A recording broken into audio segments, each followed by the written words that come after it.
Beberapa hari kemudian, Yesus kembali ke kota Kapernaum, dan segera tersiar kabar bahwa Dia ada di rumah.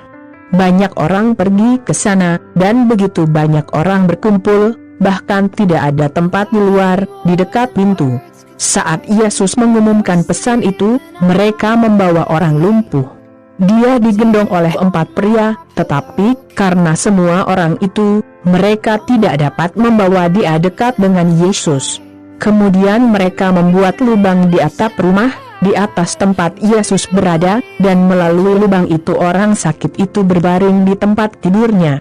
Yesus melihat bahwa mereka memiliki iman dan berkata kepada orang lumpuh, "Anakku, dosa-dosamu diampuni." Beberapa ahli hukum yang duduk di sana mulai berpikir, apa yang dikatakan orang ini? Ini penghujatan terhadap Tuhan.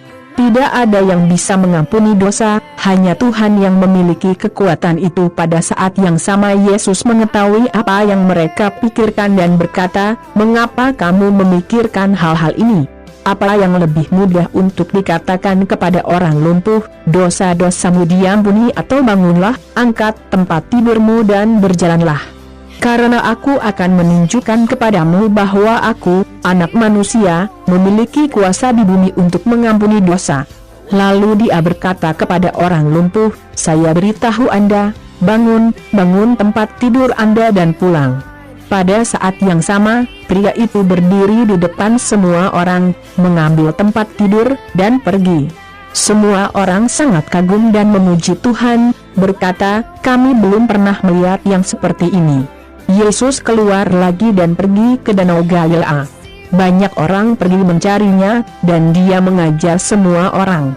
Saat berjalan, Yesus melihat Lewi, putra Alfeus, duduk di tempat pembayaran pajak. Lalu Dia berkata pada Levi, "Ikutlah denganku." Levi bangkit dan pergi bersamanya. Belakangan, Yesus makan malam di rumah Lewi. Bersama Yesus dan murid-muridnya banyak pemungut pajak dan orang jahat lainnya yang mengikutinya. Beberapa ahli Taurat, yang berasal dari kelompok Farisi, melihat Yesus makan bersama orang-orang itu dan dengan pemungut pajak, bertanya kepada murid-murid, mengapa Dia makan dan minum dengan orang-orang ini? Yesus mendengar pertanyaan itu dan berkata kepada para guru Taurat, "Mereka yang sehat tidak membutuhkan dokter, tetapi orang sakit. Saya datang untuk menyebut orang berdosa dan bukan orang baik." Murid Yohanes Pembaptis dan orang Farisi sedang berpuasa.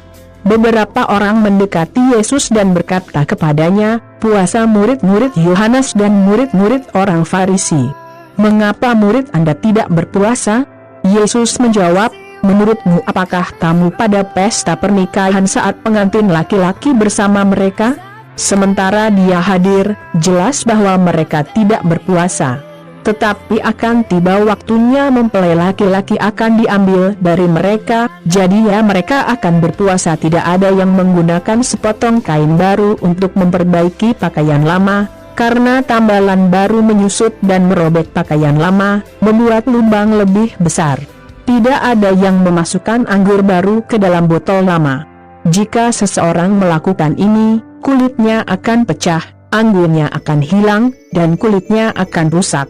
Karena itu, anggur baru dimasukkan ke dalam kantong kulit baru." Pada hari Sabtu, Yesus dan murid-muridnya berjalan melalui ladang gandum. Saat mereka berjalan, para murid sedang memanen telinga. Kemudian beberapa orang Farisi bertanya kepada Yesus, "Mengapa murid-murid Anda melakukan sesuatu yang dilarang oleh hukum kita pada hari Sabtu?" Yesus menjawab, "Bukankah kamu membaca apa yang Daud lakukan ketika dia dan teman-temannya tidak punya makanan dan lapar? Dia masuk ke rumah Tuhan, pada saat Imam Besar Abiatar memakan roti yang dipersembahkan kepada Tuhan dan juga memberikannya kepada teman-temannya. Namun, melanggar hukum kami bagi siapapun yang memakan roti ini, hanya pendeta yang berhak melakukan ini." Dan Yesus menyelesaikannya, Sabat dibuat untuk melayani orang, bukan orang untuk melayani hari Sabat. Oleh karena itu, Anak Manusia memiliki otoritas bahkan atas hari Sabat. Markus 2:1-3